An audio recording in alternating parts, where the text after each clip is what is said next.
એક વખત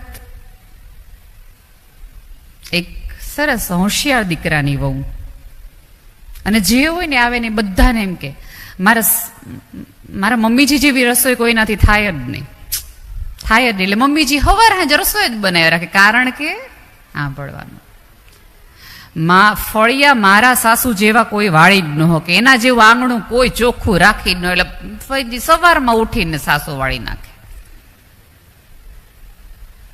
જેમ કરો કબાટ મારા સાસુ જેવું કોઈ ગોઠવી જ ન શકે, એના જેવી ગોઠવણ જ ન થાય. એટલે એ બિચારા સાસુ કરે. છોકરો બુદ્ધિશાળી હતો, એણે એની મમ્મીને કીધું કે આ વખાણ કરી કરીને તારી પાસેથી બહુ બધા કામ કઢાવી લે, તો ધીમી ખમ. એ કહેતો તો શું કરવું? એ કે કાલ આપણે સવારે તું જયારે સાવણો લેતી હોઈશ ને, ફળિયું વાળતી હોઈશ, ત્યારે હું તારા હાથમાંથી સાવણો લઈ લઈશ અને એમ કહીશ કે બા તમારે આ ઉંમરે વળાય. એટલે હું વાળવા માંડીશ ને હું વાળીશ એટલે તને શરમ આવશે જ ને, એટલે તરત આવશે લાવ હું વાળ નાખું, લાવ હું વાળ નાખું. પછી આપણે બી અંદર આવી જશું. એ કે આ એક્ટિંગ પ્રમાણે બીજે દિવસે સવાર પડી, 7 વાગે સાસુએ સાવણો લીધો, સાસુ સાવણો વાળવા માંડ્યા, અને તરત દીકરો બા બા તમે નહીં, આ ઉંમરે તમારે કરાય, અમે આવડા જુવાન જેવા બેઠા હોય. અને પતિએ સાવણો, દીકરાએ સાવણો હાથમાં લીધો. એટલે દીકરું સાસુ કે ના બેટા, અમે બેઠા હોય તારે થોડો સાવણો લેવાય, બે ઘરમાં સ્ત્રીઓ હોય તારે સાવણો લેવાય. આવી રગજગ માં દીકરા વચ્ચે ચાલતી હતી. બહુ સરસ મજાનો સાડીનો છેડો ધાક દઈને આવીને કીધું બાધોમાં વારા રાખો, એક દી આનો વારો, એક દી વારો. કામ હાટું હું બાધોજી કે કામ હાટું બધા થશે કે ઘરમાં કંકાસ કામ માટે હોય, વારા કાઢો હોય કે આ વારો લઈ લેવાની આખી ફિરાકમાં આખી સભ્યતા છે. વારો દેવા વાળામાં રાખો. સાહેબ એવા બનો કે કોઈકને કાંઈક કહેવું હોય ને તો એને પહેલો તમારો નંબર અને તમારું નામ યાદ આવે. આ તો કેવું થાય છે ખબર છે, ક્યારેક કુટુંબમાં કોઈક વાત કરવી હોય, કોઈક વિચારણા કરવી હોય ને તો 10 જણા ભેગા થાય કે ઓલા બેન ન હોય ને તો આપણે કરી લઈ વાત. તમારી ગેરહાજરીમાં કોકને રાજી થવાનું મન થતું હોય એનો અર્થ એ છે કે તમને જીવતા નથી આવડ્યું. તમારી કોઈ પ્રસંગમાં રાહ જોવાય, કોઈ કુટુંબમાં નિર્ણય લેવાનો હોય, તેમ કે ફલાણા ભાભી આવે તો આપણે આ મહત્વનો નિર્ણય લઈએ, એવું તમે જીવી શકતા હોય, એવું તમે કરી શકતા હોય તો તમને જીવતા આવડ્યું ને તો તમારી અંદરની સંવેદના સાચી. બાકી બધી વાતો. તમને ઘણી બધી વખત એવું થાય કે પુરુષો કઈ વાત ન કરે, પુરુષો કઈ વાત કરે. અને સૌથી વધુ સ્ત્રીઓને એક ફરિયાદ હોય કે ખબર નહીં કેટલું કમાય નહીં, આપણને ન ખબર હોય, મમ્મીને બધી ખબર, જાણે આપણે વાપરી ન નાખવાના હોય. એટલે આપણને એવું થાય કે આપણને કમાણી કહે નહીં, પણ ક્યારેય વિચાર આવ્યો કે પુરુષો કેમ પોતાની એકચ્યુઅલ ઇન્કમ કહેતા નથી? કારણ કે પુરુષને બહુ ભવિષ્ય દેખાય છે, એને ખબર છે કે આર્થિક તકલીફો શું છે. હવે ધારો કે આજે એમ કે આજે 5,000 બદલે 10,000 આવ્યા છે, એટલે આપણે પહેલું વહેલું શું કહીએ, તો હવે કલર કરાવી નાખો, 2 વર્ષ થયા ઘરને. પછી ઓલા ભાઈને એમ થાય કે હાલો ચલ કર નાખે. બીજા મહિને એમ કે આ વખતે 15,000 આવ્યા, હવે આ વખતે મને મંગળસૂત્ર કરાવી દો, 2 વર્ષથી હું વાહે પડી છું કે આ મારે કરાવવું જ છે, આ મારે કરાવવું જ છે. એટલે ઓલું જે સેવિંગ કરવાનું હતું એની બદલે ખર્ચાની એક યાદી બનતી જાય છે. પણ એની બદલે એ તમને આવીને તમારા હાથમાં મૂકી શકે.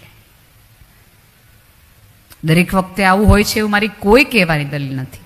રાધારે આપણને બધાને ખબર છે જે દિવસે મોદી સાહેબે નોટબંધી કરી ત્યારે કાળું નાણું ભાઈઓ કરતા બધું બહેનો પાસે નીકળી હતી. એનો અર્થ એ છે કે અમારી બેંક મોટી છે તમારા બધા કરતા.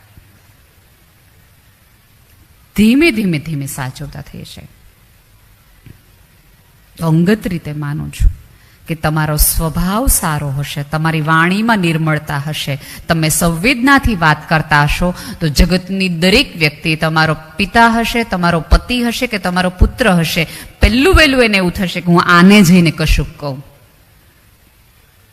પણ આ બે વચ્ચે માથા પુરુષ ફસાય છે ક્યાં ખબર છે? છોકરીને એવું હોય છે કે મારા હસબન્ડને બધી મને જ વાત કરવી જોઈએ, બીજા કોઈને કરાય જ નહીં. અને ભાઈઓને એના મનમાં એવું કઈ છે જ નહીં કે આને કરવી ને આને ન કરવી.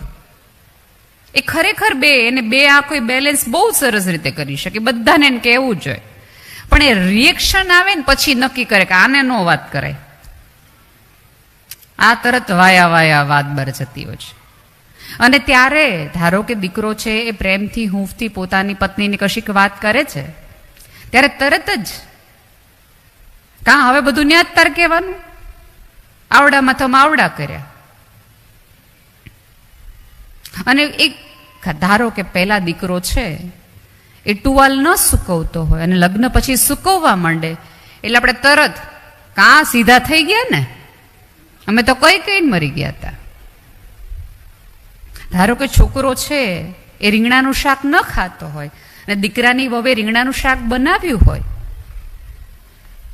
તો આપણે 2 વખત ના પડે કે ઈ નથી ખાતો રીંગણાનું શાક, ઈ નથી ખાતો, એટલે વહુ એમ ખાય નો ને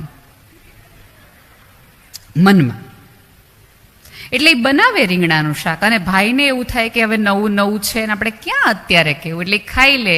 એટલે પહેલા જ કોળીએ આપણે, તું તો ખાતો નહોતો, 2 શાક અમારી આગળ કરાયો, સીધો થઈ ગયો. આ સમયે એક સાસુ તરીકે તમારે એ કરવાની જરૂર હતી કે કરવું જોઈએ કે ભાઈ દોસ્ત તને અભિનંદન છે, જે હું 20 વર્ષમાં 25 વર્ષમાં ન કરાવી તે 2.5 મહિનામાં કરી દીધું. અને બીજું કે આપણાથી હચવાતો નહોતો ત્યારે જ પરણાવ્યો હતો ને,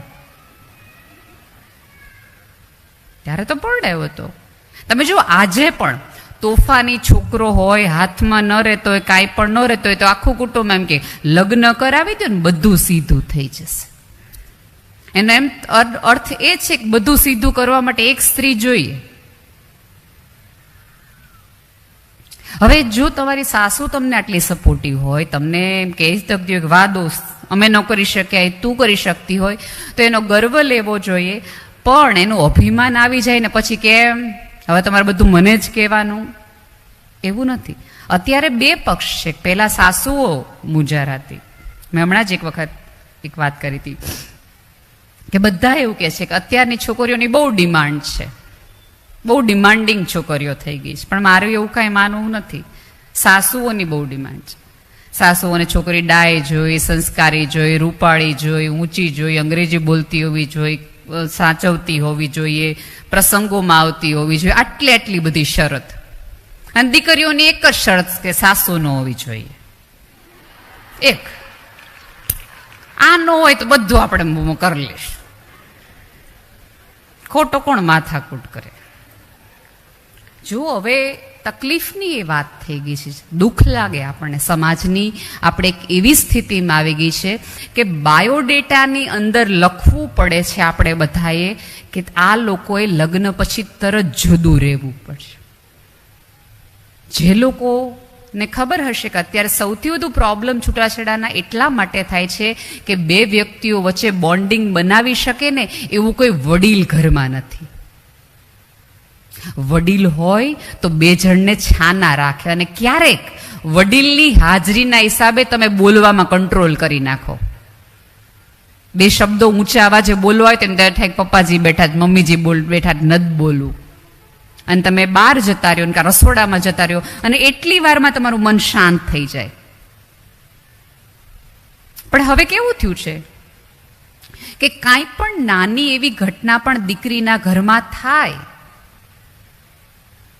અને દીકરી રૂમમાં આવે એટલે પહેલો વહેલો મમ્મીને ફોન કરે, આજે તો મને મારા સાસુએ હા કહી દીધું. એટલે મમ્મી તરત જ અંદરથી કે જો બેટા એક વસ્તુ યાદ રાખજે, આજે સહન કરીશ ને તો તારે રોજે રોજ સહન કરવું પડશે. ધારો કે દીકરી છે એ લગ્ન પછી વહેલી ઉઠી જાય છે 7 વાગે અને મમ્મીનો ફોન જાય સવારમાં અને દીકરીને એમ કે બેટા ઉઠી ગઈ? દીકરી એમ કે હા મમ્મી ઉઠી ગઈ. અહીંયા તો કેવી મોડી સુઈ રીતે જોયું, મારી દીકરીને ઉઠી જવું પડ્યું. એટલે છોકરીના મનમાં કોઈ વિચાર પણ ન હોય વહેલા ઉઠી જવાનો, પણ એને તરત એવું વિચાર આવે કે હા સાસરે વહેલું ઉઠી જવું પડે. લે પછી પાછો 12 વાગે ફોન કરે, શું રસોઈ બનાવી? તમે જે શીખવાડ્યું હોય એ જ બનાવ્યું હોય એને. એ વખતે મારે દરેક મમ્મીઓને વિનંતી કે તમારી દીકરી ફરિયાદ કરવા માટે પણ, કે એની સાસુ કેવી છે, એના સસરા કેવા છે, એની નણંદ કેવી છે, એનો દેર કેવો છે, એવી ફરિયાદ કરવા માટે પણ તમને ફોન કરે, ત્યારે એક મમ્મી તરીકે, એક સ્ત્રી તરીકે તમારી ફરજમાં આવે કે તમારી દીકરીને તમે કહો કે બેટા આપણા ઘરની ફરિયાદ તું ઘરમાં કરી શકવાની છો, તો તું ઘરની ફરિયાદ મને કર. તમે ઈચ્છતા હો કે તમારી દીકરીનું ઘર એકચ્યુઅલી ચાલે ને સરસ રીતે ચાલે. આ તો કેવું છે ખબર છે, દીકરી છે એ રમતું ગમતું ફૂલ હોય તો દીકરાની વહુ પણ. જો મારી કોઈ દિવસ એવી દલીલ નથી રહી, એક બહુ ગેરસમજણ છે કે અમે તો અમારી દીકરી વહુને અમે દીકરીની જેમ રાખીએ. ના, એને પુત્ર વધુની જેમ જ રાખો, કારણ કે પુત્રથી વધુ છે. એણે ઘર, સંસ્કાર અને સભ્યતાને આગળ લઈ જવાની છે. એને તમારા નિવેદે યાદ રાખવાની છે અને તમારી રીતો યાદ રાખવાની છે. પણ એનો અર્થ એ નથી કે તમે એને ફ્રીડમ ન આપો. તમે તમારી દીકરીને ફોન કરો અને 2 કલાક વાત કર્યા પછી તમારી દીકરી એમ કે મમ્મી હું ફોન મૂકું, એટલે ફોન મૂકતી વખતે મા તરીકે આપણે એમ કહીએ 2 મિનિટે વાત કરવાનો બિચારીને ટાઈમ નથી. હવે એની દીકરાની વહુ જો એની મમ્મી સાથે વાત કરતી હોય તો આપણે 3 જણને ફોન કરીને કહીએ ખબરની મમ્મી યાર મંડીસ વાત કરવા, બાયણું બંધ કરી દઈએ. તમે કરો તો કશું નથી, એ કરે તો આટલી બધી મોટી પ્રોબ્લેમ થઈ જાય એમ. અત્યારે તમને હંમેશા એવું લાગશે કે કન્યા કેળવણી ઉપર, સ્ત્રીઓના સંસ્કાર ઉપર આટલો બધો સભ્યતાએ ભાર શું કામ મૂક્યો છે? એ ભાર એટલા માટે મૂક્યો છે કારણ કે સ્ત્રી એક જ છે કે જે ઘર અને સભ્યતાને બનાવી શકે છે, જોડી શકે છે, એટલે એના ઉપર ભાર મૂક્યો છે. એટલે એને સમજાવવામાં આવે છે, એટલે એને કહેવામાં આવે છે કે તું નહીં કરને તો આ કોઈ નહીં કરી શકે, તું જતું નહીં કરતો આ કોઈ નહીં કરી શકે, તું માફ નહીં કરી શકે. અને માફી તો આમ દિલથી દેવાની રાખો. એકવાર દઈ તો જોજો તમે કેટલા હળવા અનુભવશો. વારા ઘડીએ આપણે પુરુષો ઉપર શંકા કર્યા રાખીએ. 5:30 પછી દરેક સ્ત્રીની અંદર એક પોલીસ વાળા ભાઈ જાગૃત થાય, ક્યાં ગયા હતા, કેમ મોડું થયું. અને ભાઈઓને કહું કે લગ્નના 20-22 વર્ષ પછી તમારા પત્ની તમારા ઉપર શંકા કરતી હોય તો ગર્વ લેવો, હજી તમારામાં કાંઈક એવું છે, કેમ લાગે ચિંતા જેવું છે કે આ ભાઈ કેટલા હજી દેખાવડા છે, હજી એમાં શક્યતા છે. આનંદ લેવાય આવી વસ્તુનો. તો જે સ્ત્રીઓ શંકા કરે છે એણે પોતાની જાત ઉપર આત્મવિશ્વાસ નથી, એટલા માટે શંકા જાય છે. તમને તમારી આવડત, તમારા કર્યા, તમારા પ્રેમ ઉપર ભરોસો નથી, એટલે તમારે કોઈ બીજી વ્યક્તિ ઉપર શંકા કરવી પડે. બાકી તો કોલર ઊંચા કરીને કહીએ નહીં મારા જેવો પ્રેમ કરી શકતો હોય તો જા ને બાર, મારી જેવો તને કોઈ સાચવી શકે તો છૂટ છે. આપણા કર્યા ઉપર આપણને એટલો ભરોસો હોવો જોઈએ કે આ ડીએનએ ને મારા જેટલું મારી કક્ષાએ કોઈ સાચવીને પ્રેમ કરી જ ન શકે. મારી આવડત ઉપર મને એટલો ભરોસો છે. પણ આપણને આપણી આવડત ઉપર જરાય ભરોસો નથી. અહીંયા બેઠેલી તમામ સ્ત્રીઓ છેલ્લે ચોક્કસ ને ચોક્કસ અરીસામાં જોઈને આવી હશે કે હું કેવી લાગુ છું. અને આપણે જ્યાં સુધી આપણને ગમે એવા ન લાગીએ ત્યાં સુધી આપણે ઘરની બહાર નથી નીકળતા. હવે આમાંની એક પણ સ્ત્રી એવું કે કેમ આવો લીલો કલર પહેર્યો, આપણો આખો મૂડ મરી જાય કે આ તો હારો તો નથી હારો. આપણે 3 જણને પૂછે કે આ કલર નથી હારો લાગતો, આ કલર નથી હારો લાગતો.